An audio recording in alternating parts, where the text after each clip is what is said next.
জান্নাতের তালা খুলবে তাদের জন্য যারা নামাজ পড়বে, কারণ নামাজ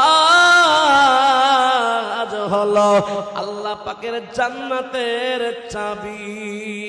বলুন সুবহানাল্লাহ।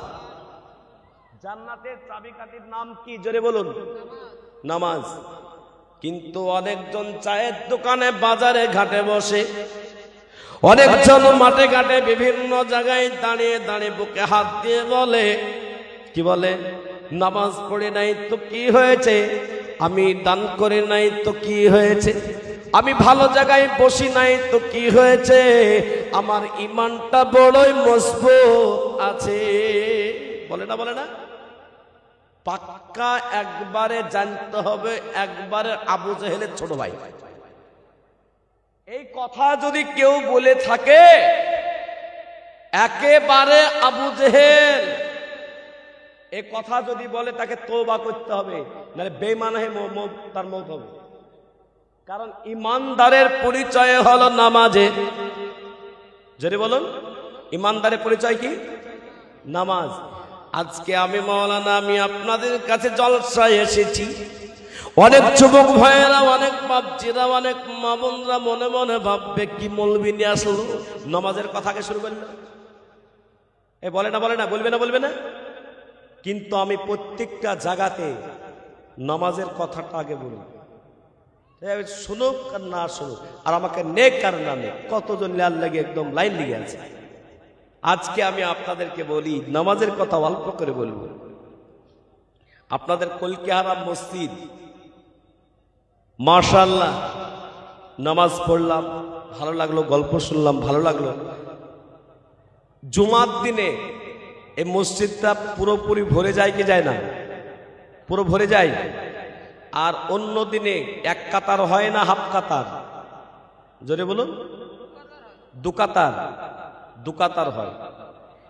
এই জুমার দিনে আর এমনি দিনে পার্থক্যটা কি আমি আপনাদেরকে বুঝাই। ওগো আল্লাহর প্রিয় বাংলা, আল্লাহ পাক রব্বুল আলামিন মেরাজে গিয়েছিলেন, আল্লাহ পাক পুরস্কার দিলেন তিনটা। কটা পুরস্কার দিলেন? তিনটা। ওয়াজ শুরু করিনি এখনো বাবজি, আমি শুধু একবার একটু বুঝাই। আর আমি শুধু একা বলি না, আপনাদেরকেও মাঝে মাঝে বলিনি। আমি বলেই গেলাম, ছাগলের পাতা খাওয়া মতো খেয়ে গেলাম, ও বলবে আমি না। আমি কিছু বলবো, কিছু বুঝাবো, কিছু আপনাদের কাছে শিখবো, আমি আপনাদের কাছে আপনাদেরকে শিখাবো, তবে জলসা। কথা বুঝেননি? বুঝেননি? আমার কথা সবাই স্পষ্ট বুঝতে পারছেন তো বাবজি? কারণ আমি মাঝে মাঝে জিজ্ঞেস করি, কেন? কথা না বুঝলে হবে না। আমি যখন মালদা জেলাতে সর্বপ্রথম গেলাম, দমকলের ছেলে মালদায় গেলাম, বিশাল বড় মাদ্রাসায় পড়াতে।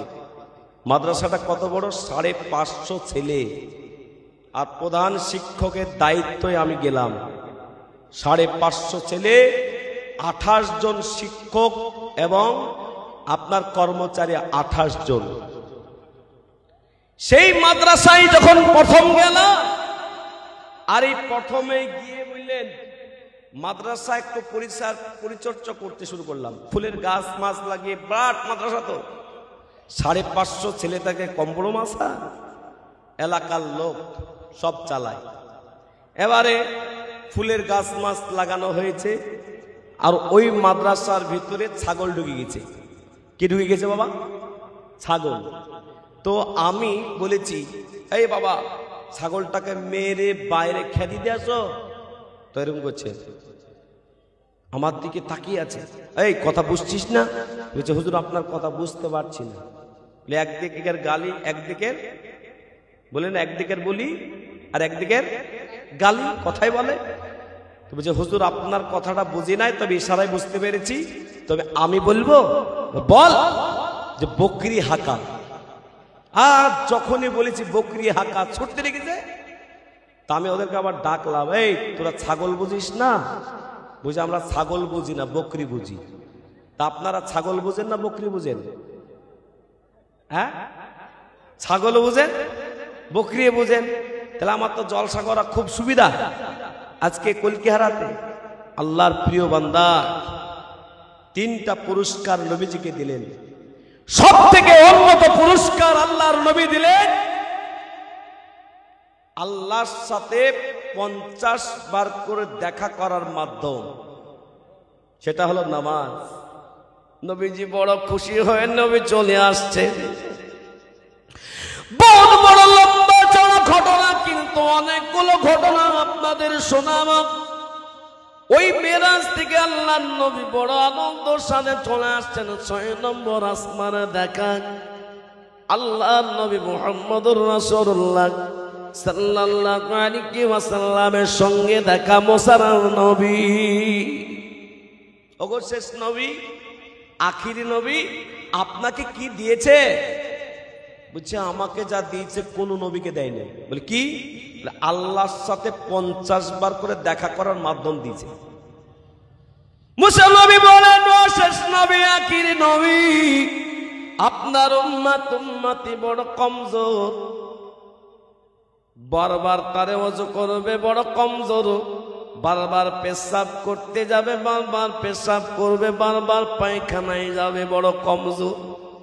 60-70 বছর জিন্দেগি পাবে, তারা পারবে না, পারবে না। যার সময় আছে এখনো আল্লাহর কাছে যান। আল্লাহর নবী মুহাম্মদুর রাসূলুল্লাহ আল্লাহর কাছে গেলেন, আল্লাহ একটু নামাজ কমিয়ে দিন, 5 ওয়াক্ত কমিয়ে দিলেন। এইভাবে করে মুসা নবীর সঙ্গে আবার দেখা। মুসা নবী 9 বার ঘোরাইলেন। 9 বার নবীজি আল্লাহর কাছে গেলেন। 5 ওয়াক্ত করে যদি 9 বার কমে যায়, তাহলে ক ওয়াক্ত থাকে? 5 ওয়াক্ত থাকে। 5 নাম 45 ওয়াক্ত নামাজ, যদি বলুন, কমে গেল।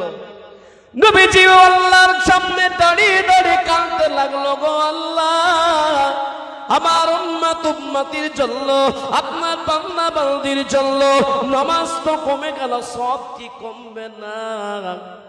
আল্লাহ পাক জানিয়ে দিলেন, আমার হাবিব, যারা এই 5 ওয়াক্ত নামাজ পড়বে, আমি আল্লাহ তার আমল নামায় 50 ওয়াক্ত নামাজ পড়ার সওয়াব দেব।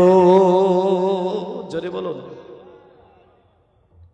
সুবহানাল্লাহর আওয়াজ বড় কম হয়ে যায়, সুবহানাল্লাহ বলতে বড় কষ্ট হয়ে যায়। সুবহানাল্লাহ বললে বড় কত বড় নেকি আছে বলি।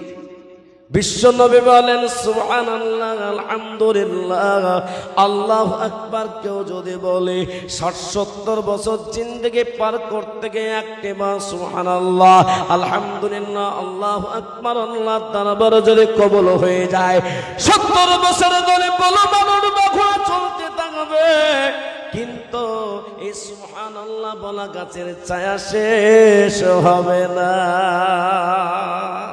আর একবার জোরে বলুন সুবহানাল্লাহ। আজকে বাপজিরা বলতে বড় কষ্ট পেয়ে যায়, কিন্তু আমার মায়ের মতো, বোনের মতো, তাদেরকে যদি আজকে বলা যায় পুরো ফরিদপুর পার, এদিকে ভাদ্রেপাড়া পার হয়ে যাবে, কিন্তু মায়েদের কথা তো তাদের শোনানো যাবে না, আর জোরে বলাও যাবে না।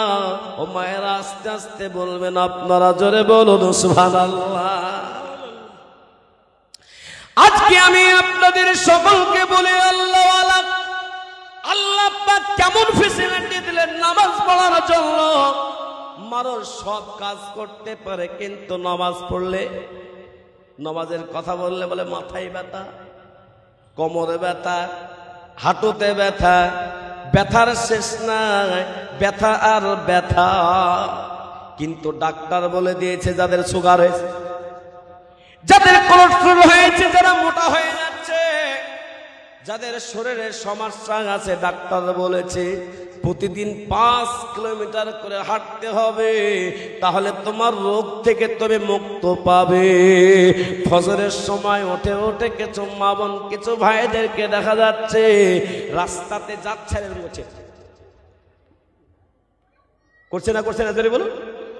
এ বাবা, এই যে নতুন কোর্ট হয়েছে না, ওই রাস্তাতে আমরা একদম মাদ্রাসার কোনো কাজে গেলাম, ফজরের নামাজ পড়ি, যখন আসছিলাম, বাপ রে বাপ, মেয়েটাগুলা ছেলেটাগুলো এরকম করছে, ঢিসিম ঢাসিম ঢুসিম ঢাসিম করছে। আমি বলছি এরকম করছে কেন? ওই সুগার কমছে। কে বলেছে এটা?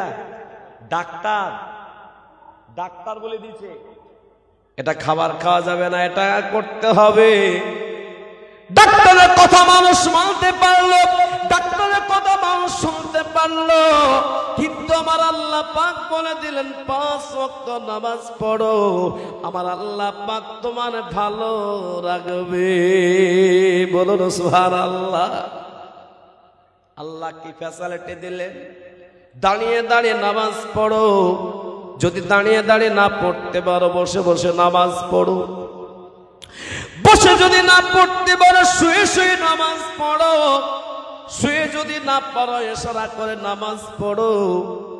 তারপরও যদি তুমি নামাজ না পড়তে পারো ছেলে মেয়েদেরকে বলে দাও, ও ছেলেরা মেয়েরা আমার যত ওয়াক্ত নামাজ কাজা যাচ্ছে লিখে রাখো, আমার অসুস্থ হয়েছে, আল্লাহ যদি সুস্থ করে দেয় নামাজগুলোর কাজা আদায় করব। ও ছেলেরা মেয়েরা, যদি আমার এই অসুস্থতায় এই নামাজগুলো কাজা অবস্থায় মারা যায়, তোমরা নামাজের ফিদিয়া আদায় করে দেবে। কারণ 1 ওয়াক্ত নামাজ যদি জেনে বোঝে ছেড়ে দে 2,88,000 বছর জাহান্নামে থাকা লাগবে।